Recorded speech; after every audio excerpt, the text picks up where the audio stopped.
దేవుని యొక్క ఘనమైన నామమున మీ అందరికీ వందనాలండి. ప్రార్థన చేసుకున్నాం.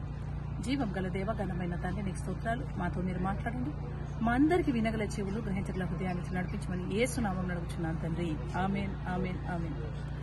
ప్రియమైనటువంటి నా సహోదరి సహోదరులారా, ప్రభు అయిన క్రీస్తు నామమున మీ అందరికీ వందనాలండి. చూడండి, మరి నిర్గమకాండము 11వ అధ్యాయంలో చూస్తే, జనులు ఆయాసముల గురించి సనుకొనుచుండగా అది యెహోవాకు వినబడెను. చూడండి, ఇక్కడ ఇశ్రాయేలు ప్రజలు ఎప్పుడు ఎల్లకాలం ఏ విషయంలో అయినా మరి నీళ్లు దొరకనందుకు సనుక్కోవడము, మరి మాంసం దొరకనందుకు సనుక్కోవడము, మరి భోజనము సరిగా లేనందుకు సనుక్కోవడం, ఇలా సనుక్కుంటున్నట్ట ఆయాసంతో కూడా వాళ్ళు సనుక్కుంటున్నారంట. అట్లాంటిదంట యెహోవాకు వినబడినప్పుడు, యెహోవా దానిని విన్నప్పుడు దేవుని యొక్క కోపం రగులుకుందంట. దేవుని కోపం రగులుకున్నప్పుడు ఎలా జరుగుతుంది, ఏం జరుగుతుందో చూడండి. రగులుకొని యెహోవా అగ్ని వారిలో రగులుకొని ఆ పాలెంను ఒక కొన దహించను. పాలెంలో ఉన్నటువంటి ఒక కొననంట దహించిందంట. అగ్ని, ఆకాశం నుంచి అగ్ని.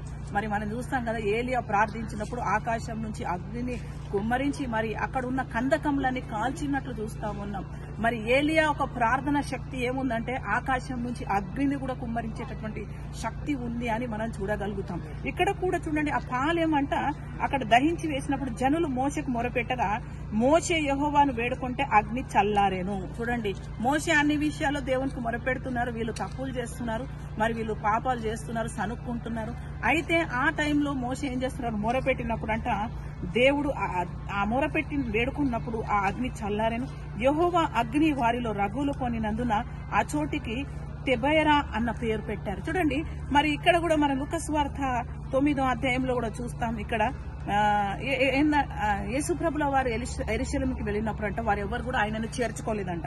అప్పుడు చేర్చుకున్నప్పుడు అంట శిష్యులు యాకోబు యోహాను అది చూసంట ఏమంటున్నారు, అది చూసి ప్రభు ఆకాశం నుంచి అగ్నిని దిగి వీరిని నాశనం చేయనట్లు మేము ఆజ్ఞాపించడం నీకు ఇష్టమా అంటున్నారు. ఎందుకు ఈ మాట పలికారంటే, అక్కడ పాలెని వీళ్ళు సనుక్కుంటున్నారు కదా, మరి సనుక్కున్నటువంటి ఆ సందర్భాన్ని బట్టి అక్కడ యెహోవా అగ్నిని కుమ్మరించాడు కదా, అది వాళ్ళు గుర్తు చేసుకొని ఇక్కడ కూడా యెరూషలేములో ప్రభుని చేర్చుకుంటలేరని వాళ్ళు ఏం చెప్తున్నారంటే, అగ్నిని కుమ్మరించి మరి నువ్వు దానికి ఒప్పుకుంటావని అడుగుతున్నారు. శిష్యులైన యాకోబు యోహాను అది చూసి ప్రభు ఆకాశం అగ్నిని దిగి వీరిని నాశనం చేయనట్లు మేము ఆజ్ఞాపించడం నీకు ఇష్టమా అని అడుగుతున్నారు ప్రభువుని.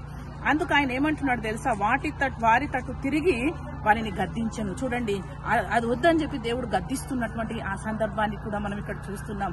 మరి ఏలియా ప్రార్థించినప్పుడు అగ్నిని కుమ్మరించాడు. ఇక్కడ వాళ్ళు సనుక్కున్నప్పుడు పాలెము తగలపడిపోయింది.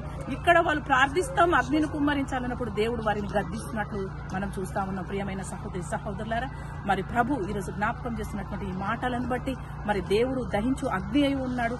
మరి నీ సమస్య ఎలాంటి సమస్యతో నువ్వు ఉన్నా ప్రార్థన చేసినప్పుడు మరి ఆ సమస్యలన్నీ దహించి వేసి మరి నీకు మంచి జీవితాన్ని కలుగజేసి దేవుడు మన పక్షాన ఉన్నాడన్నటువంటి విషయాన్ని జ్ఞాపకం చేస్తూ దేవుడి మాట దీవించును గాక. ఆమేన్. వందనాలండి.